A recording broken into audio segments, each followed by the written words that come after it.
which has been praised for its realism and its anti-gang message. But is there a risk the gangster way of life will seem attractive to youngsters? When we put that on television, when we put it in films, to a certain degree, we say that it's okay to do this, it's okay to be this way.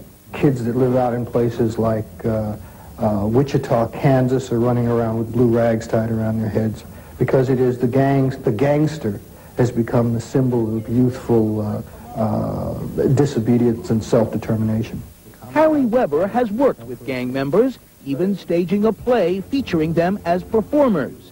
And he warns their style has already been exported overseas. It's become a worldwide phenomenon. Blood and graffiti was on the Berlin Wall when it came down.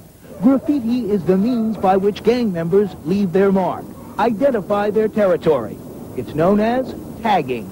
Mainly you start with just scribbly writing, you know. Jose Reza was once an active gang member known as Prime, but today he hopes to go to design school.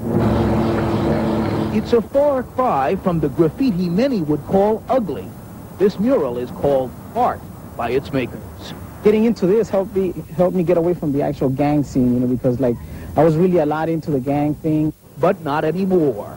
I've been exhibiting in a gallery too before, and like I was in the gallery before I was even at the age of 21. Others aren't so lucky. Nearly everyone in the neighborhood knows someone who died before the age of 21. There are close to 100,000 gang members in Los Angeles alone, and their ranks are growing, in part because the gang culture is perceived as the ultimate cool.